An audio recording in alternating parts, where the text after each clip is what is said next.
এর মধ্যে অনেকবার হাত ধরা, তার কোলে মাথা রাখা, এমনকি পরীক্ষার শেষের দিন হৃদিতা আমায় কিস করেছিল। এরপরও তার প্রতি আমার কোনো ফিলিংস কাজ করছে না। কথাগুলো মনে মনে ভাবছি। নীলা আমার সামনে এসে হাজির হলো। কি ব্যাপার মিস্টার? কি ভাবছেন এত? আমি চুপ করে অতল সমুদ্রে ভেবেই যাচ্ছি। তা দেখে নীলা আমায় হাত দিয়ে ধাক্কা দিল। এবার আমার হুঁশ ফিরে আসলো। আমি হুড়মুড়িয়ে তাকিয়ে দেখি নীলা আমার সামনে। কি ব্যাপার? আপনি এখানে কখন আসলেন? সেই কখন থেকে আপনাকে ডেকে যাচ্ছি, আপনার তো কোনো পাত্তাই নেই। তা এত কি ভাবছেন মিস্টার? এমন কিছু না। তা আপনার কি খবর? আমার খবর নিয়ে আর কি করবেন? আমাকে তো আপনি... কথাটা বলেই নীলা চুপ হয়ে গেল। কি হলো, চুপ করে গেলেন যে? না, তেমন কিছু না। আচ্ছা চলেন, ক্যান্টিনে গিয়ে এক কাপ কফি খেয়ে আসি, যদি আপনার সময় হয় তো। আমার আজকে কোনো কাজ নেই এখন, তাই আপনার সাথে এক কাপ কফি খাওয়াই যায়। এরপর আমরা চলে গেলাম ক্যান্টিনে। নীলা আমার আর তার জন্য 2টা কফি অর্ডার করলো। আর একটু পর কফি চলেও আসলো। আচ্ছা, তোমার বাসায় কে কে আছে? কেউ নেই। মানে? কেউ নেই মানে কেউ নেই। কোথায় আছেন তাহলে? জানি না। আপনি কি আমার কথায় রাগ করেছেন? না, তেমন কিছু না। আসলে আমি আমার অতীতগুলো মনে করতে চাই না, তাই এসব কথা থাক, অন্য আরেকদিন বলবো। আচ্ছা ঠিক আছে, তবে আপনাকে একটা কথা বলার ছিল। কি কথা? আপনি কি জানেন রিদিতা আপনাকে নিয়ে গেম খেলছে? মানে? মানে হলো সে আপনার সাথে মিথ্যা ভালোবাসার নাটক করছে। সেটা আপনি কিভাবে জানলেন? কারণ আমি তার বান্ধবী ছিলাম এক সময়, কিন্তু এখন আর নেই। আপনাকে কষ্ট দেওয়ার জন্য সে এগুলো করছে, আরো অনেক কিছু করতে যাবে সামনে দিয়ে। তা আমাকে আপনি এগুলো কেন বলছেন? কারণ আমি জানি আপনি অনেক ভালো, আর আপনাকে এভাবে কষ্ট পেতে দেখলে আমার ভালো লাগে না। আমি আপনাকে অনেক আগে থেকেই ফলো করেছি। আপনি সবার মতো না, একদম আলাদা। আপনার মধ্যে কোনো ছয় নয় নেই। আপনি প্লিজ রিদিতার থেকে সাবধানে থাকবেন। আর আমি যে এগুলো আপনাকে বলেছি, এই কথাটা রিদিতাকে বলবেন না। আপনি কি পাগল হয়ে গেছেন নাকি? আপনি আমার অনেক বড় উপকার করলেন, আর আপনার কথা আমি বলে দিব এই কথা ভাবলেন কিভাবে? যাই হোক, আসলে আমিও হৃদিতাকে ভালোবাসি না। সত্যি বলতে তার কাছ থেকে একটু শান্তি পেতে তার সাথে তাল মিলিয়ে যাচ্ছি। আমার ইচ্ছা হলো যেভাবেই হোক কলেজ লাইফটা শেষ করা। ও আচ্ছা, আপনি সত্যিই রিদিতাকে ভালোবাসেন না? জি না। নীলাকে দেখলাম সে অনেক খুশি হয়েছে বলে মনে হচ্ছে, তাই আমি বললাম, কি হলো আপনার আবার? আপনি হাসছেন যে? সেটা আপনি যদি বুঝতে পারতেন তাহলে তো অনেক ভালো হতো। আপনি আসলেই একটা আবুল। এই কথা বলে নীলা দৌড়ে চলে গেল। আমিও নীলার চলে যাওয়ার দিকে তাকিয়ে আছি। আমি নাকি আবুল? আমি যে কি সেটা যদি আপনি জানতেন তাহলে তো হয়েই যেত। তবে একটা কথা ভাবছি নীলার ব্যাপারে, আর আমি যা ভাবছি আমার পাঠক পাঠিকারাও কি তাই ভাবছেন? এরপর আমিও আর এখানে না দাঁড়িয়ে বাসায় চলে আসলাম। বাসায় এসে রান্না করে খাবার খেলাম।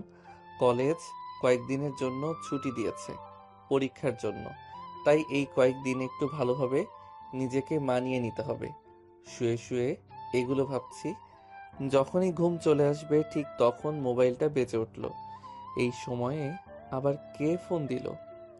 মোবাইলের স্ক্রিনে তাকিয়ে দেখি অচেনা নাম্বার থেকে কে যেন ফোন দিয়েছে। ভাবছি ফোনটা কি ধরবো নাকি কেটে দিব। কিভাবে যেন ফোনটা ধরলাম। হ্যালো, কে বলছেন? ওপাশ থেকে একটা মেয়ে কণ্ঠ। আমি? আমিটাকে? আরে আমাকে চিনতে পারছেন না? আমি নীলা। আপনি? তা আপনি আমার নাম্বার কিভাবে পেলেন? সেটা বলা যাবে না। এই কথা বাদ দিয়ে বলুন কি করছেন এখন? না, আপনাকে বলতেই হবে আমার নাম্বার কিভাবে পেলেন। আমি তো আমার নাম্বার আমার পরিচিত মানুষ ছাড়া আর কাউকে দেই নাই। রাকিব ভাইয়া দিয়েছে। প্রথমে দিতে রাজি হয় নাই, পরে অনেক কষ্টে নিয়েছি। তা এত কষ্ট করে আমার নাম্বার নেওয়ার কি আছে শুনি? সেটা আপনাকে জানতে হবে না। এখন বলেন কি করছেন আপনি? এই তো ঘুমের দেশে যেতে চেয়েছিলাম, কিন্তু আপনি এসে আমার পথে বাধা হয়ে আসলেন। সরি, আমি বুঝতে পারিনি আপনি এখন ঘুমিয়ে পড়বেন। আচ্ছা, সরি বলতে হবে না। তা কিছু বলবেন? হুম, বলছিলাম যে কলেজ তো কিছুদিন বন্ধ থাকবে, তাই যদি আপনি কালকে ফ্রি থাকেন তাহলে আপনাকে নিয়ে একটু বাইরে ঘুরতে বের হতাম। তা আমার মতো আবুলকে নিয়ে ঘুরতে গেলে আপনার সমস্যা হবে না? আমি রিদিতার মতো না, বুঝলেন? তাহলে আপনি কার মতো? আমি আমার মতো। আচ্ছা ঠিক আছে, যদি সময় পাই তাহলে কালকে জানিয়ে দিব। এখন বাই, আমি ঘুমাবো। আসলেই আপনি একটা। কথাটা শেষ না করেই নীলা ফোন কেটে দিল। বাকি কথাটা আমি জানি, আর সেটা হলো আমি একটা আবুল। আবুল হিসেবে দেখছি আমার বেশ সুনাম। একটা জিনিস ভেবে দেখলাম, নীলার সাথে কথা বলতে আমার খারাপ লাগে না, যেমনটা রিদিতার সাথে কথা বলতে গেলে হতো। নীলা যখন আমাকে তার হাত দিয়ে স্পর্শ করেছিল, তখন মনের মধ্যে একটা কারেন্টের মতো ঝাটকা লেগেছিল। আর নীলা দেখতেও তো খারাপ না, বেশ ভালো, ভদ্র, অহংকার নেই মনের মধ্যে। এমন একজনকেই তো আমি আমার জীবনে খুঁজছি। আচ্ছা, নীলাকে কি কালকে বলে দেখব সে আমাকে ভালোবাসে কিনা? ওকে কালকে ঘুরতে যাওয়ার সময় এক ফাঁকে বলে দেখব। এখন ঘুমাই। ঘুম থেকে উঠে দেখি সকাল হয়ে গিয়েছে। উঠে ফ্রেশ হয়ে সকালের নাস্তা করলাম। ফোনে চেয়ে দেখি কালকের নাম্বার থেকে 20টা মিস কল এসেছে, তাই কল ব্যাক করলাম। ওপার থেকে, এই, এত সময় কি করছিলেন শুনি? এই তো ঘুম থেকে উঠে রান্না করলাম, এখন নাস্তা করছি। আহারে, বেচারার কি কষ্ট। তা একটা বিয়ে করলেই তো পারেন। আমার মতো আবুলকে কোন মেয়ে বিয়ে করবে শুনি? আপনি একটু ভালো করে তাকিয়ে দেখেন, তাহলেই দেখতে পারবেন। কই নেই তো। ধুর, আপনি আসলেই একটা। আচ্ছা যাই হোক, তাড়াতাড়ি নাস্তা করে বের হন। আমি কিন্তু রেডি হয়ে বসে আছি আপনার জন্য। ওকে, আমি বের হচ্ছি, তা কোথায় আসবো? আমি আপনাকে মোবাইলে মেসেজ করে পাঠিয়ে দিচ্ছি, দেখে নিন। ওকে। এরপর নীলা ফোন কেটে দিল, আর একটু পর একটা মেসেজ আসলো, তাতে একটা ঠিকানার নাম দেওয়া আছে। আমি চিনি সেটা, তাই নাস্তা শেষ করে বাসা থেকে বের হয়ে গেলাম সেখানে। প্রায় 30 মিনিট পর সেখানে চলে আসলাম। গিয়ে দেখি নীলা একটা নীল শাড়ি পরে এক জায়গাতে দাঁড়িয়ে আছে। আমি তার সামনে গিয়ে দাঁড়ালাম। আমি তো নীলার দিক থেকে চোখ নামাতেই পারছি না, এত সুন্দর লাগছে আজকে নীলাকে শাড়ি পরায়। কি হলো মিস্টার, এভাবে কি দেখছেন? আমি ওইভাবেই তাকিয়ে আছি। এই যে। এইবার নীলা আমার মাথায় হাত দিয়ে একটু ঝাঁকালো। আমি হুঁশ ফিরে পেয়ে নীলার দিকে তাকালাম আমতা আমতা করে। কি বলুন? হুম, শুনছি। নীলা আমার কাণ্ড দেখে হাসতে লাগলো। আমিও হেসে দিলাম। হয়েছে, আর হাসতে হবে না। তাই এভাবে আমার দিকে তাকিয়েছিলেন কেন? সত্যি আপনাকে অনেক সুন্দর লাগছে আজকে। শাড়িতে যে আপনাকে এত সুন্দর লাগবে সেটা আমার আগে জানা ছিল না। নীলাকে দেখলাম একটু লজ্জা পেয়েছে। থাক, আর পাম দিতে হবে না। এখন চলুন পার্কের ভেতরে যাই। আচ্ছা, চলুন। এরপর নীলার সাথে ভিতরে ঢুকে ঘুরতে লাগলাম। এক জায়গাতে এসে নীলা বলল, এই চলুন তো, ফুচকার দোকান দেখতে পাচ্ছি, আসেন ফুচকা খাবো। আমি তো ফুচকা খাই না। আমি বলেছি তো আপনাকে খেতে হবে। দোকানদারকে বললাম, মামা 2 প্লেট ফুচকা বানিয়ে দিতে। এরপর মামা 2 প্লেট ফুচকা দিল। নীলা ফুচকার প্লেট হাতে পেয়ে খেতে শুরু করেছে। মেয়েরা যে এত ফুচকা কিভাবে খেতে পারে সেটা আমার জানা নেই। আমার পাঠক প্লাস পাঠিকার মধ্যে কারা ফুচকা খেতে ভালোবাসেন জানাবেন কিন্তু। নীলা আমার দিকে তাকিয়ে বলল, কি হলো, আপনি খাচ্ছেন না কেন? এমনি, ভালো লাগছে না। এরপর নীলা আমাকে বলল হা করতে। আমি হা করতেই নীলা আমার মুখে একটা ফুচকা দিয়ে বলল। এখন খান। আমি ফুচকাটা খেয়ে আবার নীলার দিকে তাকিয়ে আছি। তাই দেখে নীলা হয়তো বুঝে গিয়েছে যে আমাকে খাইয়ে দিতে হবে। তাই নীলা খাওয়া বন্ধ করে আমাকে একটার পর একটা ফুচকা খাইয়ে দিতে লাগলো। জীবনে কখনো ফুচকা খাইনি, কিন্তু এখন মনে হচ্ছে দুনিয়ার সব ফুচকা আমাকে আজকে খাইয়ে দিলেও হয়তো আমার পেট ভরবে না। প্লেটে ফুচকা সব শেষ। নীলা আমাকে বলছে, কি মিস্টার, আপনি না ফুচকা খান না? তাহলে এগুলো সব কে খেলো? আমি আর কিছু বলতে পারলাম না, চুপ করে আছি। কি বলবো, আমি সত্যি তো কখনো ফুচকা খাইনি, আর আজকে এক প্লেট খেয়ে ফেললাম। নীলা আবার বলল, আচ্ছা চলেন এখন ওই দিকটাই যাওয়া যাক। আমিও হ্যাঁ সূচক জবাব দিলাম। এরপর দুইজনে হাঁটছি পাশাপাশি হয়ে। একটু পর আমি নীলাকে বললাম, আচ্ছা নীলা, একটা কথা বলবো? হুম, বলেন কি কথা বলবেন। আচ্ছা, আপনি কি কাউকে পছন্দ করেন? হঠাৎ এমন প্রশ্ন করলেন যে? না, এমনি মনে হলো তাই বললাম। ও আচ্ছা, আসলে আমি একজনকে অনেক ভালোবাসি। সেই কলেজের প্রথম দিন যখন তাকে দেখেছিলাম, ঠিক তখন থেকেই। সেই সবার থেকে একদম আলাদা। গরিব ঘরের ছেলে হলেও তাকে আমি অনেক ভালোবাসি। আমার বুঝতে বাকি রইল না যে নীলা কার কথা বলছে। তারপরেও তাকে বললাম, সেই ছেলেটার নাম বলা যাবে কি? এত সহজ করে বললাম, এরপরেও আপনাকে তার নাম বলে দিতে হবে? আপনি সত্যি একটা আবুল। যান, আপনার সাথে কথা নেই। এই বলে নীলা চলে যেতে চাইলো। আমি পিছন থেকে নীলার একটা হাত ধরে ফেললাম। নীলা দাঁড়িয়ে গেল। কি হয়েছে আপনার? আপনি আমাকে ধরলেন যে? তা এভাবে চলেই যাবেন নাকি সেই ছেলেটার মনের কথাটাও একটু শুনবেন? জি বলুন। ভালোবাসি। এভাবে না, সুন্দর করে প্রপোজ করেন। তুমি হাসতে পারলে আমিও হাসতে পারবো, তুমি কাঁদতে পারলে আমিও কাঁদতে পারবো, তুমি ভালোবাসতে পারলে আমিও ভালোবাসতে পারবো। শুধু পারবো না তোমাকে ভুলে যেতে। I love you. এরপর নীলা আমাকে জড়িয়ে ধরলো আর কান্না করতে করতে বলল, কখনো আমাকে ছেড়ে চলে যাবেন না তো? জীবন থাকতে আপনাকে ভুলতে পারবো না, কিন্তু মরে গেলে তার কথা বলতে পারবো না। অনেক হয়েছে আপনি করে বলা, এখন থেকে তুমি করে বলো। আচ্ছা ঠিক আছে। এরপর নীলা যা করলো তাতে তো আমি বাকরুদ্ধ, কারণ নীলা আমাকে কিস করেছে। প্রায় 5 মিনিট পর আমাকে ছেড়েছে। এভাবে কেউ কিস করে? আর একটু হলে তো আমি পটল তুলতাম। হয়েছে, তোমাকে আর পটল তুলতে হবে না। এখন চলো, অনেক বেলা হয়েছে। বাসায় আবার সবাই চিন্তা করবে। আচ্ছা চলো তাহলে। এরপর নীলাকে তার বাসার সামনে নামিয়ে দিয়ে আমিও গ্যারেজে চলে আসলাম। গ্যারেজে ঢুকতেই একটা গাড়ির দিকে আমার চোখ পড়ল। গাড়িটাকে আমার খুব চেনা চেনা মনে হচ্ছে। এটা রোলস রয়েস ব্ল্যাক এডিশন গাড়ি। গাড়ির ভিতর থেকে একজন নামলো। লোকটাকে দেখেই তো আমি অবাক।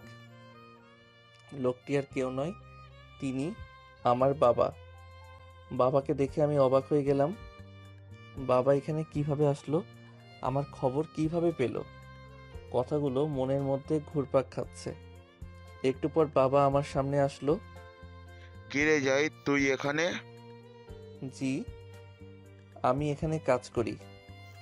মানে তুই কাজ করিস?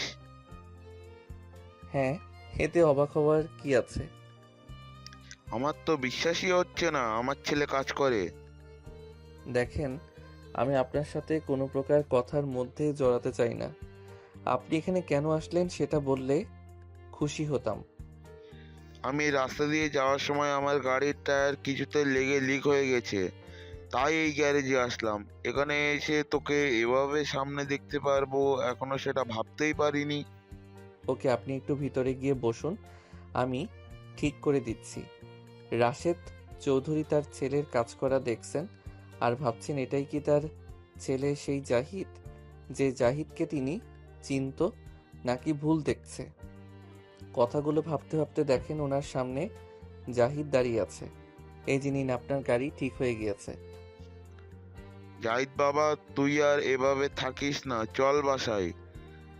আমি তোর এই কষ্ট বাবা হিসেবে দেখতে পারবো না। আগে যা হয়েছে তা ভুলে যা, আবার নতুন করে সব ঠিক করে নিস। না বাবা, তার হবে না। আমি যেহেতু আপনাকে কথা দিয়েছি, ভালো হয়ে নিজের পায়ে দাঁড়িয়ে আপনার কাছে আসব, সুতরাং এর আগে আর বাসায় যাব না। আপনি প্লিজ চলে যান। আমার কথা না হয় বাদই দিলাম, তোর মায়ের কথা একটু ভেবে দেখ। তোর মা তোকে না দেখতে পেয়ে কিভাবে যে দিন পার করছে সেটা তুই নিজের চোখে না দেখলে হয়তো বিশ্বাসই করবি না। বললাম তো, আমি যতদিন না নিজের মতো করে সব কিছু ঠিক করতে পারবো সেই পর্যন্ত বাসায় পা রাখবো না। জাহিদ, আমি সেদিন না হয়তো তোর সাথে অনেক খারাপ আচরণ করেছি, কিন্তু তুই চলে যাওয়ার পর তোকে আমি আর তোর মা অনেক জায়গাতে খুঁজেছি, কিন্তু কোথাও তোকে পাইনি। আজকে তোকে এতটা কাছে পেয়েও বলছিস চলে যেতাম? আমার এত অর্থ সম্পদ কার জন্য করছি? আপনার কথা শেষ হলে আপনি আসতে পারেন। ঠিক আছে, আমি চলে যাচ্ছি, তবে তোর এটিএম কার্ডটা সাথে রাখ। যখন দরকার পড়বে খরচ করিস, কিন্তু তারপরেও এই কাজ করিস না। আমার আপনার টাকার কোনো প্রয়োজন নেই। এভাবে কষ্ট করে টাকা উপার্জন করে যে শান্তি পাবো, আপনার সেই টাকায় তেমন শান্তি পাবো না। বাহ, খুব বড় হয়ে গেছিস দেখছি। খুশি হলাম তোর এমন কথা শুনে। আজকে আমার অনেক গর্ব হচ্ছে তোকে নিয়ে। কিন্তু তুই এই কার্ডটা রাখ। বাবা হিসেবে আমি তোকে রিকোয়েস্ট করছি। আমি আর বাবার কথার অবাধ্য হতে পারলাম না, তাই অনিচ্ছা সত্ত্বেও নিলাম।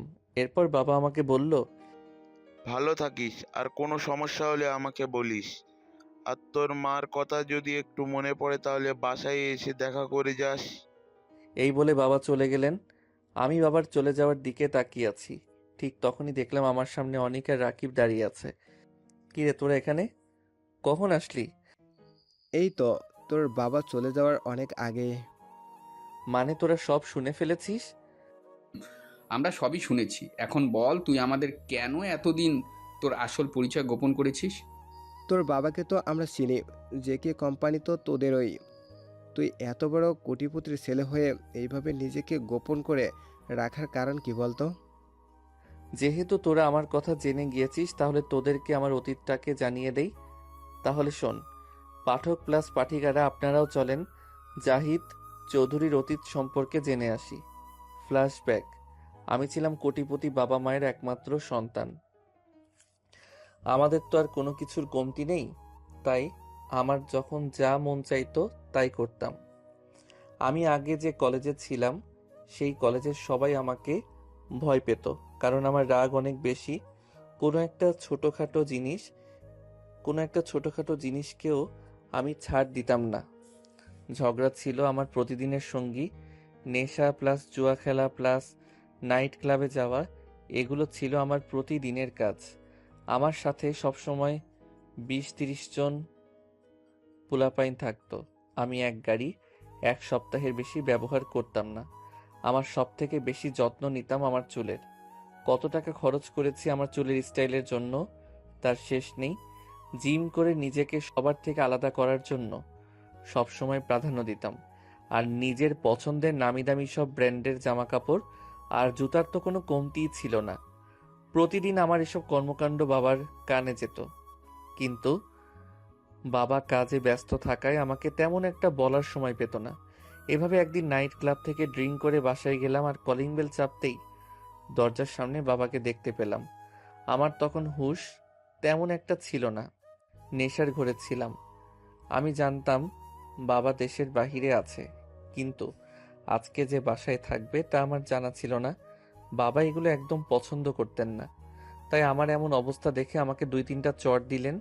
চড় খাওয়ার পর আমার হুঁশ ফিরে আসলো, আর তাকিয়ে দেখি বাবা আমার সামনে। এরপর বাবা বলল, বেরিয়ে যা আমার বাসা থেকে। তোর মতো এমন নেশাখোর ছেলে আমার দরকার নেই। যেদিন ভালো হতে পারবি সেদিন এই বাসায় পা দিবি, এর আগে না। আমিও বাবাকে বলেছিলাম ঠিক আছে, যেদিন নিজের পায়ে দাঁড়াতে পারবো আর ভালো হতে পারবো সেদিনই আমি ফিরে আসবো, এর আগে না। এরপর কথাগুলো বলেই আমি সেখান থেকে রাগ করে চলে এসেছিলাম। অনেক বন্ধুর সাথে দেখা করলাম, সবাই আমাকে কোনো সাহায্য করলো না। তখন বুঝতে পারলাম আসলে তারা সবাই আমাকে না, আমার টাকার জন্য আমার সাথে সময় দিয়েছিল। তাই আমি আমার সব ভুল বুঝতে পারি। এরপর ঠিক করলাম নিজেই নিজের ক্যারিয়ার করব। তাই এখানে চলে আসলাম আর একটা বাসা ভাড়া নিয়ে চলতে শুরু করলাম। কিন্তু আগের মতো করে না, অনেকটা খ্যাত ছেলে হিসেবে নিজেকে সবসময় সবার কাছে পরিচয় দিতাম। এরপর তো বাকিটা তোদের জানাই আছে। এতক্ষণ ধরে অনিক আর রাকিব আমার সব কথাগুলো মন দিয়ে শুনছিল। এরপর রাকিব বলে উঠল, সবই বুঝলাম, কিন্তু একটা কথা বুঝলাম না। কোন কথা বুঝলি না? তোর বাবা তো তোকে নিয়ে যেতে চেয়েছিল, তুই গেলি না কেন? আমার এখনো যাওয়ার সময় হয়নি। যেদিন যাওয়ার সময় হবে সেদিন যাব। আরে বেটা, রাগ করে না, থেকে একবার বাসায় গিয়ে ঘুরে আয়, দেখবি অনেক ভালো লাগবে। আমার কাছে তোর বাবার নাম্বার আছে, আমি ফোন দিব। না, তোকে আমি ফোন করতে বলেছি নাকি? প্লিজ, তোরা আমাকে জোর করিস না। এখন আমি বাসায় গেলে হয়তো আমার এই ভালো জীবনটাকে হারিয়ে ফেলতে পারি। কারণ টাকা মানুষকে ভালো থেকে খারাপ বানাতে এক সেকেন্ডও দেরি করে না। আমি এখন যেমন আছি তেমনই ভালো আছি। আগে কলেজ লাইফটা শেষ করি, এরপর ভাবা যাবে। আচ্ছা ঠিক আছে, আমরা তাহলে এখন চলে যাচ্ছি। কালকে তো কলেজে খুলবে, তাহলে সেখানে দেখা হবে। আচ্ছা, যা তাহলে। অনিক আর রাকিবকে বিদায় দিয়ে আমিও বাসায় চলে আসলাম। মনটা খারাপ হয়ে গিয়েছে আম্মুর জন্য। আমি জানি আম্মু আমার জন্য অনেক কষ্ট পাচ্ছে। আর তো কিছুদিন, কলেজ লাইফ শেষ হলেই বাসায় যাব। কথাগুলো ভাবতে ভাবতে কখন যে ঘুমিয়ে পড়লাম বুঝতেই পারলাম না। ঘুম ভাঙলো সকালে, উঠে দেখি 7টা বাজে। ফ্রেশ হয়ে নাস্তা করলাম। এরপর রেডি হয়ে কলেজে চলে গেলাম। নীলা এরই মধ্যে কয়েকবার ফোন দিয়েছে। এই কয়দিনে আমার মনের অনেকটা জুড়ে দখল করে নিয়েছে। সবসময় শুধু তাকে নিয়েই ভাবতে ইচ্ছে হয়। পাগড়িটাকে ফোন দিয়ে জানিয়ে দিয়েছি আমি কলেজের সামনে চলে এসেছি। কলেজের আশেপাশে রীতিতাকে দেখতে পাচ্ছি না। যেখানে থাকার থাকুক, তা দিয়ে আমার কি? আমি জানি সে হয়তো আবারও কোনো প্ল্যান করছে আমাকে শাস্তি দেওয়ার জন্য। কিন্তু এখন আর তার মায়াজালে আমাকে জড়াতে পারবে না। কথাগুলো ভাবতে ভাবতে নীলার সাথে দেখা হয়ে গেল। এই তোমার আসার সময় হলো? সরি, নাস্তা করে আসতে একটু দেরি হয়ে গিয়েছে। তা আমাকে বউ করে নিয়ে গেলেই তো পারো, তাহলে আর তোমার এত কষ্ট করা লাগবে না। কলেজ থেকে পাশ করে বের হই, এরপর তোমাকে বিয়ে করে আমার বউ হিসেবে রেখে দিব যত্ন সহকারে। হয়েছে, আর আলু মারতে হবে না। এখন চলো ক্লাসে, আজকে পরীক্ষার রেজাল্ট দিবে। আচ্ছা, চলো। এই বলে আমরা ক্লাসের উদ্দেশ্যে রওনা দিলাম। ক্লাসে আমি চলে গেলাম অনিক আর রাকিবের কাছে। এরপর তাদের সাথে একটু আড্ডা দিলাম। কিছুক্ষণ পর স্যার ক্লাসে প্রবেশ করলো আর বলল, প্রতিবার কলেজে সবসময় পরীক্ষায় হৃদিতা প্রথম স্থানে থাকতো, কিন্তু এইবার প্রথম স্থান অন্যজন দখল করেছে। আমরা সবাই স্যারের কথা শুনে অবাক হলাম। সবাই ভাবতে লাগলো কে হতে পারে। একটু পর স্যার বলল, এবার প্রথম স্থান আছে জাহিদ। স্যারের কথা শুনে আমি তো রীতিমতো অবাক। শুধু কি আমি অবাক, নাকি ক্লাসের সবাই অবাক? সব থেকে বেশি অবাক হয়েছে বলে মনে হচ্ছে হৃদিতাকে। কারণ সে ভাবতেও পারেনি হয়তো তার অবস্থান আমি এভাবে কেড়ে নিব। হৃদিতার দিকে তাকাতেই তার মুখটা দেখার মতো ছিল। স্যার আমাকে অভিনন্দন জানিয়ে বলল, আমি জানতাম তুমি ভালো কিছু একটা করবে, আর সেটাই হলো। এভাবে এগিয়ে যাও। এরপর সবাই ক্লাসে হাততালি দিল। অন্যদিকে হৃদিতা জ্বলে পুড়ে ছাই হয়ে যাওয়ার মতো অবস্থা। এটা কিভাবে সম্ভব? শেষ পর্যন্ত আবুল আমার থেকে উপরে চলে গেল। না, এটা কখনো মেনে নেওয়া যাবে না। তাকে একটা উচিত শিক্ষা দিতেই হবে। হৃদিতাকে দেখলাম আমার সামনে এগিয়ে আসছে। কংগ্রেস জাহিদ, প্রথম স্থানে আসার জন্য। তোমাকেও ধন্যবাদ। তাই এই উপলক্ষে আজকে রাতে একটা পার্টির আয়োজন করব, তুমি সেখানে আসবে। ঠিক আছে, আমি সময় মতো চলে আসব। হৃদিতা মনে মনে ভাবছে, তুই শুধু একবার আয়, এরপর বাকিটা আমি দেখে নিব। আচ্ছা ঠিক আছে, রাত 10টায় চলে আসবে। আমি ঠিকানা তোমাকে মেসেজে পাঠিয়ে দিব। এরপর হৃদিতা চলে গেল। অন্যরাও আমাকে অভিনন্দন জানাচ্ছে। নীলাকে দেখালাম, আমাকে একটা ফ্লাইং কিস করলো। আমিও সেটা সবার আড়ালে হাতে নিয়ে পকেটে রেখে দিলাম। এটা দেখে নীলা হেসে দিল। এইভাবে ক্লাস শেষ করে কলেজ থেকে একে একে অনিক, রাকিব আর নীলার সাথে কথা বলে সবাইকে বিদায় দিয়ে বাসায় চলে আসলাম। অন্যদিকে হৃদিতা তার বন্ধুদের সাথে প্ল্যান করছে কিভাবে আমাকে শাস্তি দেওয়া যায়। হৃদিতা তার বন্ধুদের সব বুঝিয়ে দিচ্ছে। আর এদিকে আমি রাত 9টায় হৃদিতার দেওয়ার ঠিকানায় চলে আসলাম। এসেই দেখি হৃদিতার ঠিকানা মতো গিয়ে দেখি একটা ক্লাব। ভিতরে হৃদিতা আর তার বন্ধুরা কথা বলছে। আমি তাদের সামনে যাওয়ার পর হৃদিতা বলল, তুমি চলে এসেছো? আচ্ছা চলো আমরা একটু ডান্স করি। আমি এগুলো পছন্দ করি না। আজকের এই দিনে তোমার পছন্দ বাদ দাও আর আমার সাথে সাথে এসো। আমি হৃদিতার পিছন পিছন যেতে লাগলাম। একটু আসতেই হৃদিতাকে একটা ছেলে স্পর্শ করলো। হৃদিতা আমার কাছে এসে বলল, তোমার সামনে আমাকে এই ছেলে স্পর্শ করলো আর তুমি চুপ করে আছো? হৃদিতার কথা শুনে আমি ছেলেটাকে বললাম, কি ভাইয়া, এভাবে মেয়েদের গায়ে স্পর্শ করেন কেন? আমি এই কথা বলার সাথে সাথে ছেলেটা আমাকে ধাক্কা দিল আর বলল, তোর সমস্যা কি? এরপর আমাকে একটা ঘুষি দিল। আমি নিচে পড়ে গেলাম। উঠে দেখি আরো 5-6 জন সেই ছেলের সাথে দাঁড়িয়ে আছে। তাদের হাতে লাঠি প্লাস হকি স্টিক। হৃদিতা আমার সামনে এসে বলল, কি হয়েছে তোমার? তুমি ব্যথা পাওনি তো? আমার আর বুঝতে বাকি রইল না যে এগুলো সব হৃদিতার সাজানো নাটক। তাই এক ঝাটকা দিয়ে হৃদিতাকে সরিয়ে আমি বললাম, চুপ, অনেক নাটক দেখেছি তোর, কিন্তু আর না, এবার তোর নাটক বন্ধ কর। কি বলছো এসব জাহিদ? আমি তো তোমাকে অনেক ভালোবাসি। ভালোবাসিস আমাকে? হাসালি। কি মনে করছিস আমি কিছু জানি না? তাহলে ভুল ভেবেছিস। তোর সব কিছু আমি জানি। তোর মতো মিথ্যাবাদী মেয়ের স্থান আমার পায়ের নিচে। কথাগুলো বলে আমি সেখান থেকে চলে এলাম। হৃদিতা ভাবছে, কি চেয়েছিলাম আর কি হয়ে গেল? সব প্ল্যান জলে ডুবে গেল। এখন আর কি করার? এই সবাই চল এখান থেকে চলে যাই। হৃদিতার বন্ধু আকাশ বলে উঠল, কই যাবি এত তাড়াতাড়ি? আমাদেরকে একটু সময় দিয়ে যা। যাকে শিক্ষা দিতে চেয়েছিলাম সে তো চলে গিয়েছে, তাহলে আর এখান থেকে সময় নষ্ট না করাই ভালো। কি কিন্তু আমাদেরকে এভাবে রেখে চলে যাবি?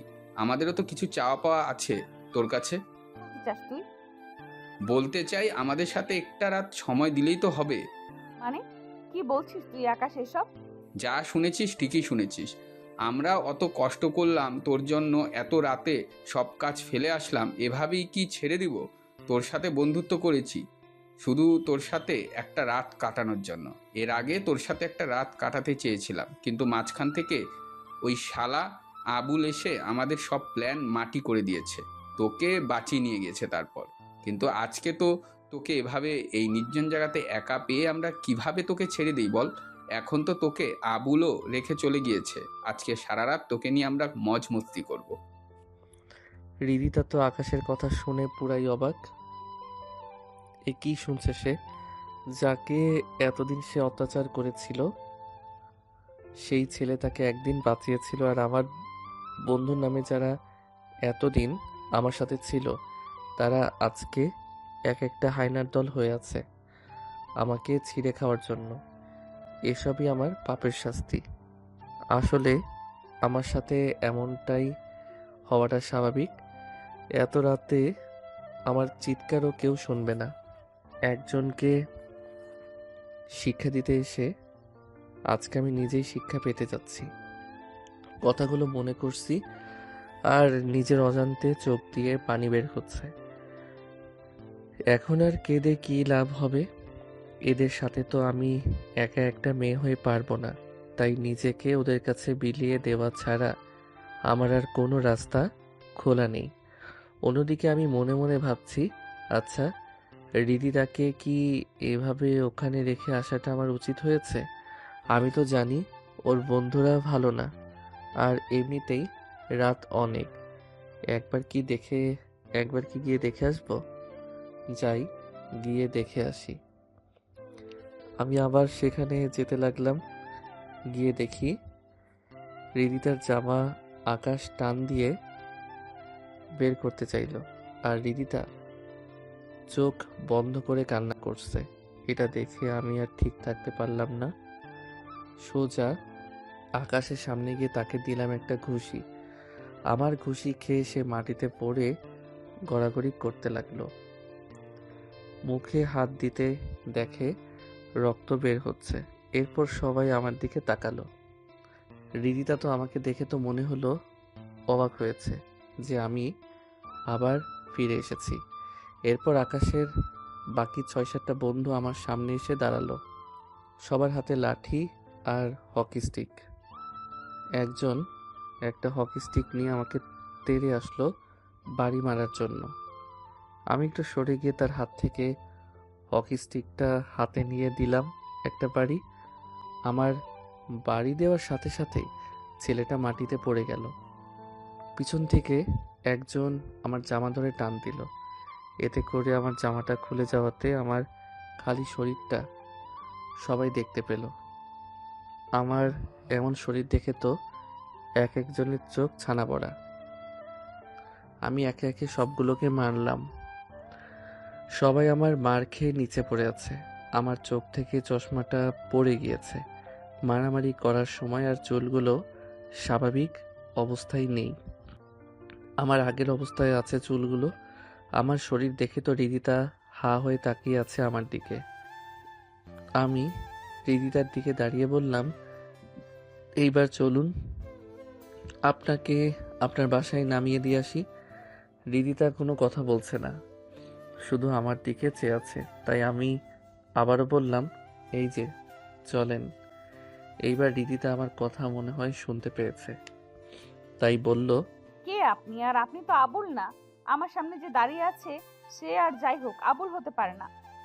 সে প্রশ্নের উত্তর এখন দেওয়ার সময় না। এখন চলুন আপনাকে আপনার বাসায় দিয়ে আসি। এরপর রিদিতা আর কোনো কথা বলল না, আমার সাথে সাথে আসতে লাগলো। পিছন থেকে আকাশ বলে উঠল, তোকে আমি কালকে দেখে নিব। তুই কালকে কলেজে আয়, এরপর দেখবি এই আকাশ কি জিনিস। আমি তার সামনে গিয়ে বললাম, তোর কে কে আছে কালকে নিয়ে আসিস আমার সামনে। এরপর কথাটা বলেই তার বুক বরাবর একটা কিক দিলাম। এক কিক, সে অজ্ঞান। রিদিতাকে তার গাড়িতে বসিয়ে দিলাম আর আমি গাড়ি চালাচ্ছি। রিদিতা শুধু আমার দিকে তাকিয়ে আছে, সেটা আমি খুব ভালো করেই বুঝতে পেরেছি। কিন্তু এখন আর চেয়ে কোনো লাভ হবে না, কারণ তোমার থেকে অনেক ভালো মেয়ে আমি পেয়ে গিয়েছি আমার জীবনে। কথাগুলো ভাবতে ভাবতে রিদিতার বাড়ির সামনে চলে আসলাম। এরপর তাকে বাসার সামনে নামিয়ে দিয়ে আমি আমার বাসার উদ্দেশ্যে রওনা দিলাম। রিদিতা আমাকে ডাক দিয়েছিল, কিন্তু আমি তার কথার কোনো সাড়া না দিয়ে চলে এসেছি। বাসায় এসেই সকালে ঘুম থেকে উঠতে একটু দেরি হয়ে গিয়েছে। উঠে ফ্রেশ হয়ে নাস্তা করে কলেজের উদ্দেশ্যে রওনা দিলাম। নীলা আমাকে অনেকবার ফোন দিয়েছে, আবার মেসেজও দিয়েছে। আমি তো কিছু টের পাই নাই। আল্লাহ জানে আমার কপালে আজকে কি আছে। কলেজের ভিতরে ঢুকতেই দেখি 70-80 জন ছেলে দাঁড়িয়ে আছে, পুরো মাঠ জুড়ে। সবার হাতে লাঠি আর হকি স্টিক। সবার সামনে দাঁড়িয়ে আছে আকাশ। কিরে, বলেছিলাম না তোকে? আমাকে মেরেছিস তুই, এখন কে তোকে বাঁচাবে বল? তোকে আজকে মেরে এই কলেজে পুঁতে রাখবো। আমি একটু ঘাবড়ে গেলাম, কারণ 10 জন হলেও আমি তাদের সাথে পেরে উঠতাম, কিন্তু এত ছেলের সাথে পেরে ওঠা কখনো সম্ভব না। কলেজের সামনে সবাই দাঁড়িয়ে আছে, রীতিতাও আছে একপাশে, সে কান্না করছে বলে মনে হচ্ছে। অন্য পাশে নীলাকেও দেখলাম, সে তো কিছু বুঝতেই পারছে না। এরপর আকাশ আমার দিকে এগিয়ে আসতে যাবে, ঠিক এমন সময় পিছনে তাকিয়ে দেখি একটার পর একটা গাড়ি আসতেছে লাইন ধরে। পুরো কলেজের চক্করে গাড়ি দিয়ে ভরে গেল মুহূর্তের মধ্যে। উপরে হেলিকপ্টারের শব্দ শুনে তাকিয়ে দেখি একটা হেলিকপ্টার উপর থেকে নিচে নামছে। নিচে নামতেই দেখলাম ভিতর থেকে আর কেউ না, আমার বাবা নেমে আসতেছে। আর গাড়ি এসেছে মনে হয় 30টা হবে। এর মধ্যে পুলিশের গাড়ি 5টা দেখলাম। গাড়ি থেকে নেমে সবাই আমার পিছনে চলে আসলো, সবার হাতেই পিস্তল। একজন আমার মাথার উপরে একটা ছাতা তুলে রাখলো। সবাই তো হা করে তাকিয়ে আছে, কি হচ্ছে এসব?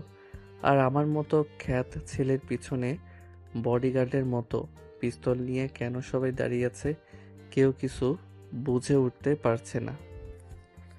বাবা আমার সামনে এসে বলল, কার এত বড় সাহস যে আমার ছেলেকে মারার জন্য এখানে এসেছে? বাবার মুখ থেকে এমন কথা শুনে কলেজের সবাই যেন বাকরুদ্ধ হয়ে গিয়েছে, কারণ জেকে কোম্পানির মালিকের ছেলে যে আমি, সেটা মনে হয় কেউ কল্পনাতেও ভাবতে পারিনি। এরপর বাবাকে দেখলাম আকাশের দিকে তাকিয়ে বলল, কিরে, তুই আমার ছেলেকে মারতে এসেছিস? সাহস থাকলে আমার ছেলের গায়ে একটা টোকা দিয়ে দেখা। এরপর পুলিশ এসে সবগুলোকে হাতকড়া লাগিয়ে বলল, আর কারোর সাথে ঝামেলা করার জায়গা পেলি না, এবার জেলে চল, সারা জীবন সেখানে পচে মরবি। এই বলে সবগুলোকে গাড়িতে তুলে নিয়ে গেল। আর এদিকে নীলা এসে আমায় জড়িয়ে ধরে বলছে, তোমার কিছু হয়নি তো? আরে কি করছো? আমার কিছু হয়নি, ছাড়ো আমাকে, সবাই দেখছে, আর এখানে আমার বাবা আছে। কথাটা শুনে নীলা আমার কাছ থেকে সামনের দিকে তাকিয়ে দেখে একজন দাঁড়িয়ে আছে। তা দেখে নীলা লজ্জায় পড়ে গেল আর আমার পিছনে লুকিয়ে রইল। এরপর বাবা নীলাকে ডাক দিল ওনার সামনে যাওয়ার জন্য। আমি অভয় দিয়ে বললাম যাওয়ার জন্য। এরপর নীলা বাবার সামনে গেল। নীলাকে কি কি যেন বাবা বলল। এরপর বাবা আবার হেলিকপ্টার করে চলে গেলেন, আর গাড়িগুলো কলেজের মাঠ থেকে একটা একটা করে চলে গেল। অনিক আর রাকিব আমার সামনে আসলো। আমি রাকিবকে বললাম, বাবা এখানে কিভাবে আসলো? সবাই চুপ। আমি একটু রেগে আবার কথাটা বলাতে অনিক বলল, বন্ধু, রাগ করিস না, আমরাই তোর বাবাকে ফোন দিয়েছিলাম, এছাড়া আমাদের আর কিছু করার ছিল না। ওরা সংখ্যায় অনেক ছিল, তাই আমরা অনেক ভয় পেয়ে গিয়েছিলাম। আচ্ছা ঠিক আছে, এই না হলে তোরা আমার বন্ধু? এরপর নীলা আমাকে এসে বলল, তুমি এতদিন আমার কাছে থেকে এত বড় একটা সত্যি কথা লুকিয়ে রেখেছিলে? আসলে আমি চাইনি আমার কলেজের জীবন শেষ হওয়ার আগে তোমাকে কিছু বলতে, কিন্তু এইভাবে যে সবাই জেনে যাবে সেটা কখনো ভাবিনি। এখন বলো, বাবা তোমাকে ওই সময় কি বলেছিল? সেটা এখন বলবো না, কালকে আমার সাথে এক জায়গাতে যাবে, তখন বলবো। আমি নীলার কথাই হ্যাঁ সূচক জবাব দিলাম। অন্যদিকে রীতিতা বুঝে গিয়েছে আমার আর নীলার সম্পর্ক অনেক দূর চলে গিয়েছে। সে মনে মনে ভাবছে, এ আমি কি করলাম? নিজের হাতে নিজের ভালোবাসাকে এভাবে অন্যের হাতে তুলে দিলাম। এখন তো আমি জাহিদের কাছে মিথ্যাবাদী মেয়ে ছাড়ার কিছুই না। তার সামনে যাওয়ার মতো অবস্থাও আমার নেই। কথাগুলো মনে মনে ভাবছে আর অঝরে কান্না করছে। এখন আর কান্না করে কি হবে? এখন এই কান্নার কোনো দাম নেই। আসলে সময় থাকতে সময়ের মূল্য দিতে না পারলে পরিশেষে এমনটাই ঘটে। রিদিতার আর এগুলো দেখতে পারছে না, তাই সে ওখান থেকে চলে গেল। এদিকে আমি আর নীলা একজন আরেকজনের সাথে আরও কিছু কথা বলে যে যার মতো বাসায় চলে আসলাম। আজকে আর ক্লাস করলাম না। আজকে যা ঘটেছে, এরপর ক্লাস করতে কারই বা ভালো লাগে। বাসায় এসে দিলাম একটা ঘুম। ঘুম ভাঙল মোবাইলের শব্দে। তাকিয়ে দেখি নীলা কল দিয়েছে। হ্যালো। কি মিস্টার, ঘুম এখনো শেষ হয়নি? দিলে তো আমার কাঁচা ঘুমটা শেষ করে। একদম ভালো করেছি। এখন বেশি কথা না বলে শোনো, আমি কি বলছি। কালকে সকাল 8টায় রেডি হয়ে আমার বাসার সামনে থাকবে। কিন্তু কেন?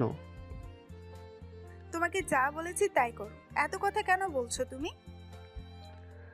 আচ্ছা ঠিক আছে, এখন তাহলে রাখছি। আমার অনেক ঘুম পেয়েছে। ঠিক আছে, তাহলে ঘুমাও। বাই। আমিও বাই বলে আবার ঘুমিয়ে পড়লাম।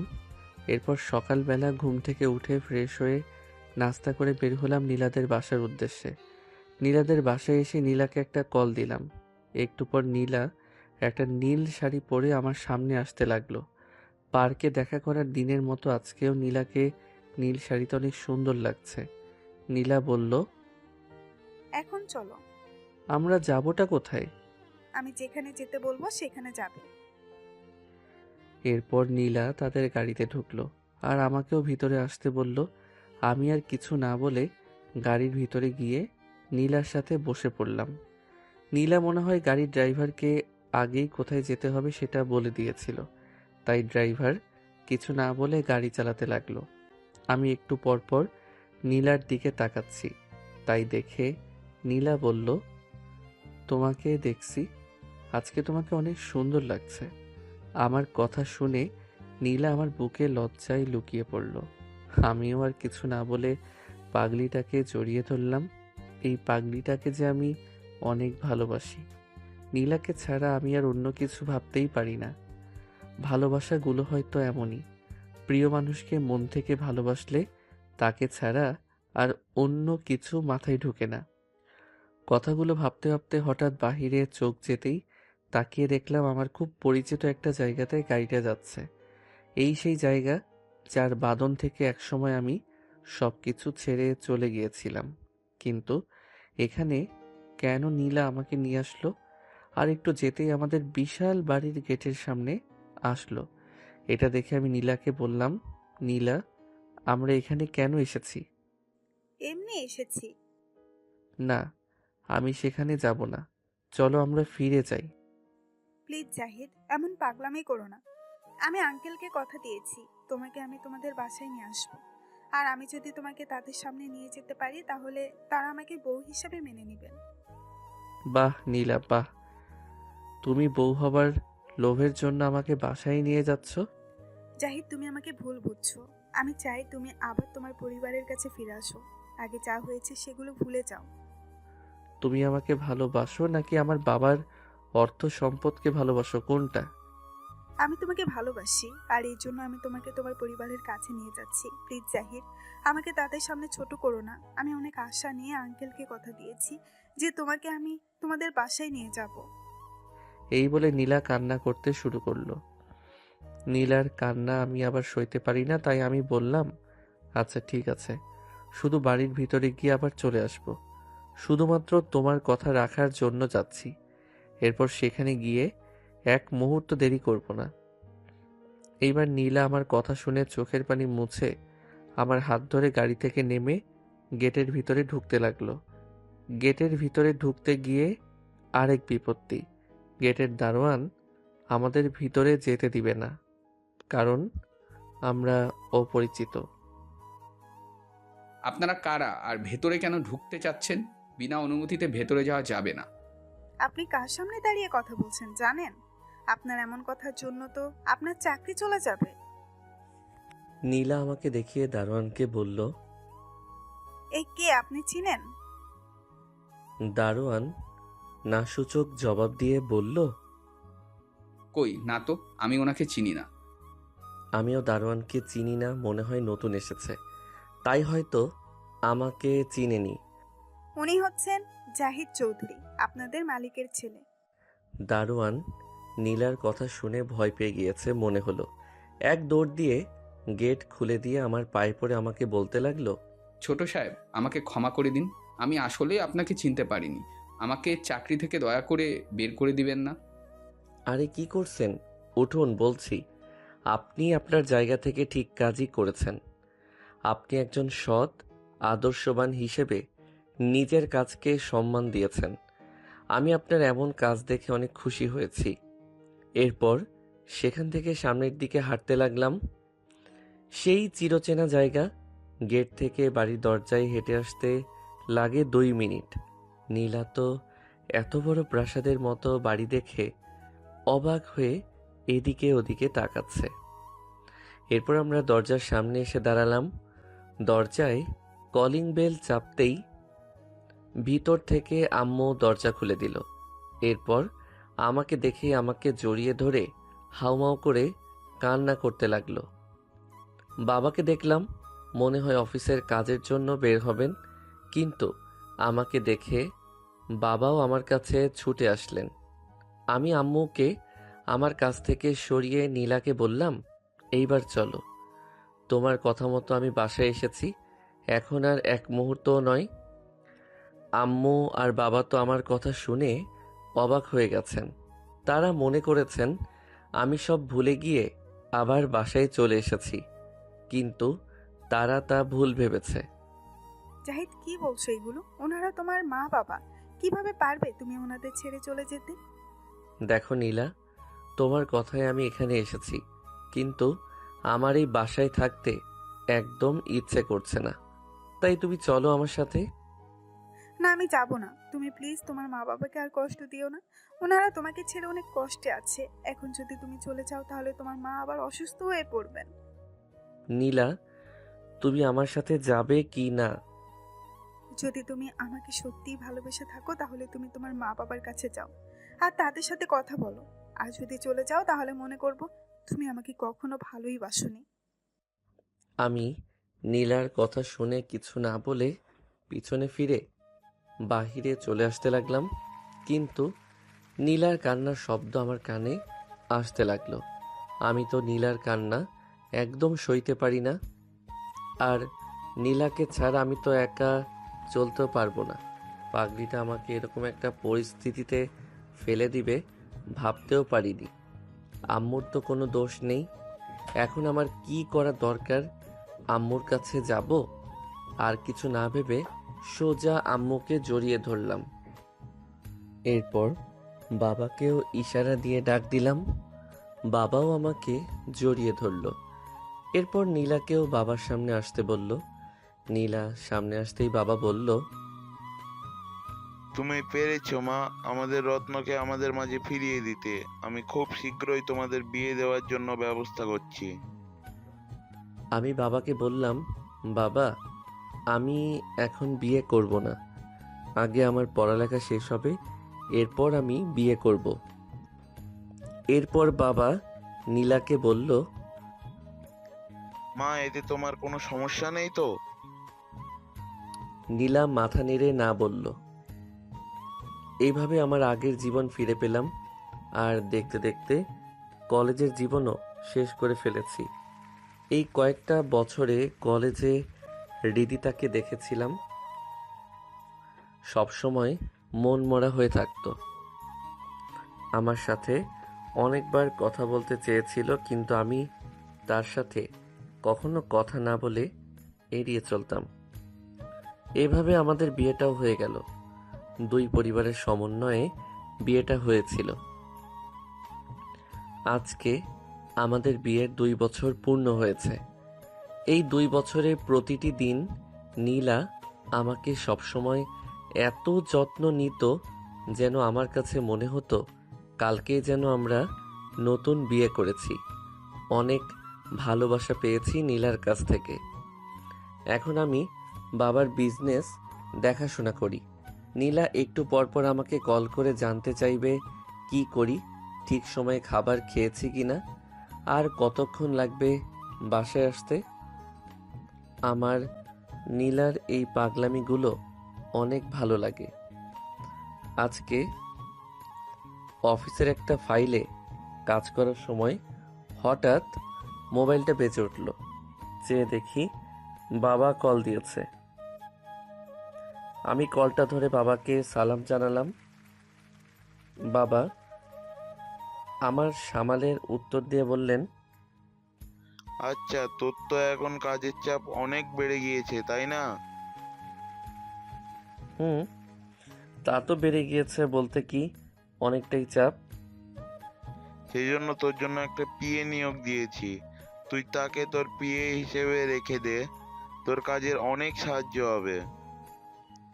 আচ্ছা বাবা, ঠিক আছে, পাঠিয়ে দিও। আমি কথা বলে জেনে দেখব। তোর কেবিনের সামনেই বসে আছে। আচ্ছা ঠিক আছে, আমি পিয়নকে দিয়ে আমার কাছে আসতে বলছি। এই বলে বাবার সাথে কথা শেষ করে পিয়নকে কল দিয়ে বললাম বাহিরে বসা ব্যক্তিকে আমার কেবিনে পাঠিয়ে দেওয়ার জন্য। একটু পর দরজার সামনে থেকে একজন মেয়ে কণ্ঠে কেউ একজন বলল, ভেতরে আসতে পারি স্যার? আমার কণ্ঠটা কেন জানি খুব চেনা চেনা মনে হলো। তাই আমি বললাম, জি ভিতরে আসুন। আমার সামনে আসতেই যাকে দেখলাম তাকে দেখেই তো আমার শরীর রাগে ফেটে যাচ্ছে। এ কি হৃদিতা, আপনি এখানে? জি, আমি। বড় স্যার আপনার কাছে পাঠালেন আপনার পিএ হিসাবে। মানে কি আপনি হবেন আমার পিএ? অসম্ভব, আপনাকে আমি আমার পিএ হিসেবে কখনো মেনে নিব না। বেরিয়ে যান বলছি। হৃদিতার চোখে পানি দেখতে পেলাম। কান্না করতে করতে সে কেবিন থেকে বেরিয়ে গেল। আমি একবার ভাবলাম কাজটা কি ঠিক করেছি, এরপর ভাবলাম ঠিকই করছি, কারণ আমি চাই না আবার নতুন করে অশান্তি হোক। আমি আর নীলা অনেক ভালো আছি। হৃদিতা আমাদের মাঝে সমস্যার সৃষ্টি করতে পারে, কারণ তাকে কোনো বিশ্বাস নেই। কিন্তু আগের মতো শরীরটা নেই মনে হলো। হৃদিতাকে দেখে অনেক চিকন হয়ে গেছে, কিন্তু আগের থেকে এখন অনেক সুন্দরও হয়েছে। তাতে আমার কি, এগুলো ভাবছি আর এমন সময় মোবাইলে কল আসলো। তাকিয়ে দেখি নীলা কল দিয়েছে। তাই আমি কলটা ধরে বললাম, বলো। কি করছো? আর বলো না, বাবার মাথায় একদম কোনো বুদ্ধি নেই। কেন, কি হয়েছে আবার? তুমি জানো বাবা আজকে আমার জন্য একটা পিএ নিয়োগ দিয়েছে। সে তো ভালো কথা। ভালো কথা না ছাই, পিএ আর কেউ না, হৃদিতা। তুমি বলো, বাবা তো সবই জানে হৃদিতার সম্পর্কে, তাহলে কিভাবে বাবা হৃদিতাকে আমার পিএ হিসেবে নিয়োগ দেয়? বাবা যা করেছেন সেটা তো আর তোমার খারাপের জন্য করেননি, হয়তো এর জন্য তোমার ভালোই হবে। কি বলছো নীলা তুমি? তোমার মাথা ঠিক আছে তো? হৃদিতা থাকলে সমস্যা বাড়বে ছাড়া কমবে না, তাই আমি তো তাকে অপমান করে বের করে দিয়েছি। এটা তুমি ঠিক করো নাই। আমি চাই সে তোমার পিএ হিসাবে কাজ করুক। আচ্ছা, এখন এসব কথা বাদ দাও, ভালো লাগছে না আমার। আমরা এগুলো নিয়ে পরে কথা বলবো। এখন আমার অনেক কাজ পড়ে আছে, সেগুলো শেষ করতে হবে। এরপর নীলা কিছু একটা বলতে চেয়েছিল, আমি কলটা কেটে দিলাম। আমি কিছু বুঝতে পারলাম না নীলাও হৃদিতাকে আমার পিএ হিসেবে রাখতে কেন বলছে। ধুর, কিছু ভালো লাগছে না। কাজ শেষ করে বাসায় যাওয়ার উদ্দেশ্যে রওনা দিলাম। রাস্তায় প্রতিদিনের মতো আজকেও নীলার জন্য একটা গোলাপ ফুল নিলাম। নীলার অনেক পছন্দ গোলাপ ফুল। বাসায় এসে কলিং বেল চাপতেই দরজার সামনে হৃদিতাকে দেখতে পেলাম। হৃদিতাকে দেখেই তো আমার মেজাজ আবার গরম হয়ে গেল। কি ব্যাপার, আপনি আমাদের বাসায় কি করেন? আমাকে এখানে আসতে বললো তাই আমি এখানে এসেছি। কে আপনাকে বাসায় আসতে বলেছে? ভিতর থেকে বাবা বলল। আমি তাকে আসতে বলেছি। আমি আর কিছু বললাম না। হৃদিতাকে পাশ কাটিয়ে উপরে উঠে গেলাম আমার রুমে। রুমে গিয়ে দেখি আজকে নীলা অনেক সুন্দর করে সেজেছে, একটা গোলাপি শাড়ি পরেছে, মনে হচ্ছে নতুন বউ। আমি আমার সাথে আনা গোলাপ ফুলটা নীলার মাথার এক জায়গাতে লাগিয়ে দিলাম। বাহ, অনেক সুন্দর লাগছে আমার বউকে। নীলা আমায় জড়িয়ে ধরল। আমিও আমার বউকে আমার বুকে শক্ত করে ধরে রাখলাম। একটু পর নীলা বলল, তুমি এখন যাও, ফ্রেশ হয়ে আসো, আমি তোমার খাবার বেড়ে দিচ্ছি। আমিও ওয়াশরুমে গিয়ে ফ্রেশ হয়ে খাবার খেতে চলে গেলাম। খাবার খেতে সবাই এসেছে, রিদিতা আসে নাই। হয়তো আমার অপমানে রুমে গিয়ে কান্না করছে। ভালো হয়েছে, তাকে সামনে তো আর দেখতে হচ্ছে না। খাবার খেয়ে রুমে গিয়ে শুয়ে আছি। একটু পর নীলা আসে আমার সাথে, শুয়ে আমার বুকে মাথা রাখলো। আমিও পাগলিটাকে 2 হাত দিয়ে জড়িয়ে আছি। এরপর আমরা আমাদের ভালোবাসার গভীর সমুদ্রে হারিয়ে গেলাম। পরদিন সকালে ফ্রেশ হয়ে সকালে নাস্তা করে অফিসে রওনা দিলাম। অফিসে কাজ করছি, এমন সময় মোবাইলটা বেজে উঠল। আমি চেয়ে দেখলাম বাবা কল দিয়েছে। কল ধরতেই ওপাশ থেকে বাবা আমাকে কল করে জানালো, নীলা হাসপাতালে ভর্তি। আমি যেন তাড়াতাড়ি সেখানে চলে আসি। আমি এক মুহূর্ত দেরি না করে গাড়ি নিয়ে রওনা দিলাম হাসপাতালের উদ্দেশ্যে। মনে মনে ভাবছি, নীলার হঠাৎ করে কি এমন হলো যে তাকে নিয়ে সবাই হাসপাতালে আসতে হলো। ভাবতে ভাবতে হাসপাতালের সামনে চলে আসলাম। আমি গাড়ি থেকে নেমে এক দৌড় দিয়ে হাসপাতালের ভিতরে ঢুকলাম। আমার এমন অবস্থা দেখে একজন ডাক্তার আমাকে বললেন, আপনি কি নীলার হাজব্যান্ড? জি, আমি নীলার হাজবেন্ড। আপনি একটু আমার কেবিনে আসুন, আপনার সাথে কথা আছে। আমি ডাক্তারের সাথে সাথে তার কেবিনে ঢুকলাম। ডাক্তার আমাকে বললেন, আপনি আগে শান্ত হয়ে বসুন, এরপর আপনাকে যা বলছি সেটা মন দিয়ে শুনুন। আমি ডাক্তারকে বললাম, জি বলুন, আমি শুনছি। আসলে নীলার ব্রেন টিউমারটা মাথার ভেতরে গলে গিয়েছে। সে এখন কিছু সময়ের মেহমান। কি বলছেন এসব আপনি ডাক্তার? নীলার ব্রেইন টিউমার আবার কবে ধরা পড়ল? আপনার কোথাও ভুল হচ্ছে। আমার কোথাও ভুল নেই, আর টিউমারের কথা তো আরও 3 মাস আগে বলে দিয়েছিলাম। আপনাদের পরিবারের কাছে তারা কেউ আপনাকে জানায়নি? কি বলছেন ডাক্তার? 3 মাস আগে থেকেই এটা ধরা পড়েছে? আমি তো শুনে বাকরুদ্ধ হয়ে গেলাম। চারদিক যেন অন্ধকার হয়ে আসতেছে। এগুলো আমি কি শুনছি? আপনি এখানে বসে না থেকে নীলের কাছে যান তাড়াতাড়ি, কারণ সে আর বেশিক্ষণ বাঁচবে না। ডাক্তারের কথাতে আমার হুঁশ ফিরে আসলো। এক মুহূর্ত দেরি না করে চলে গেলাম নীলার কেবিনে। গিয়ে দেখি সবাই নীলার পাশে বসে আছে। আমাকে দেখে সবাই কেবিন থেকে চলে গেল, শুধু আমি আর নীলা। এই, কি হয়েছে তোমার? তুমি কান্না করছো কেন? আমি কিছু বলছি না, শুধু নীলার দিকে তাকিয়ে আছি। জানো, আমি না চাইনি তোমাকে শুধু শুধু এই কথাটা বলে কষ্ট দিতে, তাহলে তুমি আমাকে এভাবে প্রতিদিন ভালোবাসতে না। খুব ইচ্ছে ছিল তোমাকে নিয়ে বাকিটা পথ একসাথে চলবো, কিন্তু আল্লাহ হয়তো আমাকে তোমার জন্য বেশি দিন পাশে থাকার সময় দেননি। রিদিতাকে আমি তোমার বিয়ে হিসেবে নিয়োগ দিতে বলেছিলাম আব্বুকে। প্লিজ, তুমি রিদিতাকে আর কষ্ট দিও না। তাকে তুমি আমি চলে যাওয়ার পরে বিয়ে করে নিও, এটা আমার তোমার কাছে রিকোয়েস্ট। রিদিতা এখন অনেক ভালো হয়ে গিয়েছে। তাকে যদি তুমি বউ হিসেবে মেনে নাও, তাহলে আমি তার মধ্যে তোমার কাছে সবসময় থাকব। সেটা তুমি সবসময় মনে রাখবে। আর যদি তাকে কষ্ট দাও, তাহলে মনে করবে তুমি আমাকে কষ্ট দিচ্ছ। জাহিদ, আর একটা কথা রাখবে আমার? বলো। আমার কথা বলতে অনেক কষ্ট হচ্ছে, তারপরেও অনেক কষ্ট করে কথাটা বললাম। তোমাদের বিয়ের পর যদি মেয়ে হয়, তাহলে সেই মেয়ের নাম আমার নামে রাখবে। প্লিজ কথা দাও আমাকে। আচ্ছা, আমি তোমার সব কথা শুনবো। নীলা, তুমি শান্ত হও প্লিজ। তোমার কিছু হবে না। আমি তোমাকে দেশের বাহিরে নিয়ে গিয়ে চিকিৎসা করাবো। তোমাকে আমি কিছু হতে দিব না। আমার যে আর সময় বেশি নেই। আমি পারলাম না তোমার ভালো একটা বউ হতে। তুমি আমাকে ক্ষমা করে দিও প্লিজ। জাহিদ, আমাকে একটু তোমার বুকে জড়িয়ে ধরবে প্লিজ? আমার না তোমার বুকে মাথা রাখতে খুব ইচ্ছে করছে। আমি নীলাকে আমার বুকে শক্ত করে জড়িয়ে ধরলাম।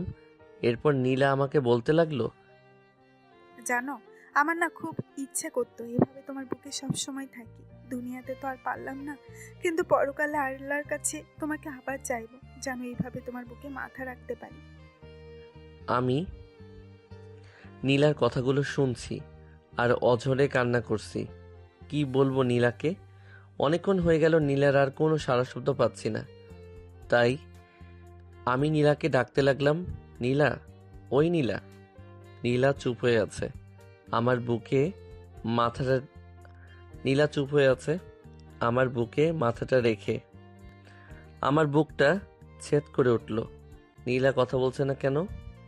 আমার বুক থেকে নীলাকে আমার হাত দিয়ে সামনে আনতেই দেখি পাগলিটা খুব আরাম করে গভীর ঘুমের রাজ্যে ডুবে রয়েছে। আমি একটা চিৎকার দিয়ে অজ্ঞান হয়ে পড়লাম। যখন জ্ঞান ফিরল তখন দেখি আমি আমার বিছানায় শুয়ে আছি। আমি এখানে কেন? হঠাৎ নীলার কথা মনে পড়তে একটা চিৎকার দিলাম। আমার চিৎকার শুনে পাশের রুম থেকে সবাই ছুটে এসেছে। আম্মু আমাকে বলছে, কিরে বাবা, তোর জ্ঞান ফিরেছে? আজকের 7 দিন ধরে তুই অজ্ঞান হয়ে পড়েছিলিস। আম্মু, নীলা কোথায়? আম্মু আমার কথা শুনে চোখ দিয়ে পানি বের করে দিল। নীলা আর বেঁচে নেই বাবা। বাড়ির পিছনে নীলার কবরটা দেওয়া আছে, তুই গিয়ে দেখে আয়। আমি আর এক মুহূর্ত দেরি না করে রুম থেকে বের হয়ে চলে গেলাম বাড়ির পিছনে। গিয়ে দেখি নীলার কবর। পাগলিটা কি সুন্দর করে ঘুমিয়ে আছে। ওই পাগলি আমাকে এভাবে একা রেখে চলে গেলে কিভাবে? এখন আমি কিভাবে থাকবো? খুব ভালোবাসি যে আমি তোমাকে। এরপর নীলার কবরটা জিয়ারত করে নীলার কবরের একপাশে বসে কান্না করছি। একটু পর পিছন থেকে কে যেন আমার কাঁধে হাত রাখলো। আমি তাকিয়ে দেখি হৃদিতা। আমি জানি না কিভাবে তোমাকে সান্ত্বনা দিব, তবে তোমাকে তো নিজেকে শক্ত করতে হবে। তুমি ভেঙে গেলে তোমার পরিবারের সবাই ভেঙে পড়বে। হৃদিতার কথাগুলো শুনে আমার মাথা গরম হয়ে গেল। এমনিতেই নীলাকে হারিয়ে আমার বাচ্চার ইচ্ছা হারিয়ে ফেলেছি, তার উপরে আবার হৃদিতার কথাগুলো যেন আমার কাছে বিষের মতো শোনাচ্ছে। তাই আমি হৃদিতাকে কষিয়ে 2টা চড় দিলাম, ঠাস ঠাস, আর বললাম, কোন সাহসে আমাকে বোঝাতে এসেছেন? খবরদার আমার কাছে আসবেন না, আসলে এর পরিণতি ভালো হবে না। এই বলে আমি সেখান থেকে চলে গেলাম। রুমে এসে খাটে শুয়ে পড়লাম। একটু পর মনে হলো কে যেন আমার মাথায় হাত বুলিয়ে দিচ্ছে। তাকিয়ে দেখি নীলা আমার সামনে। তুমি এসেছো? আমি জানতাম তুমি আমাকে ছেড়ে কখনো চলে যেতে পারো না। তুমি কি আমাকে মরে গিয়েও ভালো থাকতে দিবে না? কেন? তুমি ভালো নেই কেন? তুমি আমাকে কথা দিয়েছিলে যে তুমি রিদিতাকে বিয়ে করে নেবে, কখনো কষ্ট দিবে না, কিন্তু তুমি আজকে রিদিতাকে মারলে, তার মানে তুমি আমাকেও মারলে। কি করব বলো? আমি তোমাকে ছাড়া থাকতে পারছি না। যদি আমাকে পেতে চাও তাহলে সাথে যাও, সেখানে রিদিতা কান্না করছে, তার কান্না থামিয়ে তাকে তোমার বুকে ঠাঁই দাও আর তাকে বিয়ে করো, তাহলে দেখবে আমিও তোমাকে জড়িয়ে ধরে আছি। আচ্ছা ঠিক আছে। এরপর আমি ঘুম থেকে উঠে পড়লাম। তার মানে আমি এতক্ষণ স্বপ্ন দেখেছি, কিন্তু মনে হলো নীলা আমার কাছেই ছিল। গিয়ে দেখবো রিদিতা ছাদে আছে কি না। এরপর আমি ঘড়িতে তাকিয়ে দেখি রাত 1টা বাজে। এত রাতে যাওয়াটা কি ঠিক হবে? এরপরেও চলে গেলাম ছাদে। অবাক করা কথা হলো, হৃদিতা ছাদের এক কোণে দাঁড়িয়ে কান্না করছে মনে হচ্ছে। আকাশ মেঘলা, মনে হয় যে কোনো সময় বৃষ্টি আসবে। আমি পিছন থেকে হৃদিতাকে বললাম, কি ব্যাপার, আপনি এত রাতে এখানে দাঁড়িয়ে আছেন কেন? সেটা আপনাকে কেন বলতে যাব? আমাকে তো বলতেই হবে, কেননা আমার মধ্যে তুমি আর তোমার মধ্যে আমি। হৃদিতা মনে হয় বিশ্বাস করতে পারেনি আমার মুখ থেকে এমন কথাটা। একটু পর আকাশে একটা বিজলি চমকানো শব্দ হতেই হৃদিতা আমাকে জড়িয়ে ধরল। আমিও তাকে শক্ত করে জড়িয়ে ধরলাম। আজকে আমাদের বিয়ের 5 বছর পূর্ণ হয়েছে। আমাদের একটা মেয়েও হয়েছে। নীলার কথা মতো মেয়েটার নাম রেখেছি নীলা চৌধুরী। খুব পাকা হয়েছে, অনেক দুষ্টু, পুরো বাড়িতে সবাইকে জ্বালিয়ে মারে। হৃদিতাও আমার সাথে এখন অনেকটা সুখে আছে, আর আমিও তার মাঝে। আমি আমার নীলাকে যেন খুঁজে পাই। এইভাবে আমাদের জীবনটা আবার ভালোবাসায় পূর্ণতা পেয়েছে।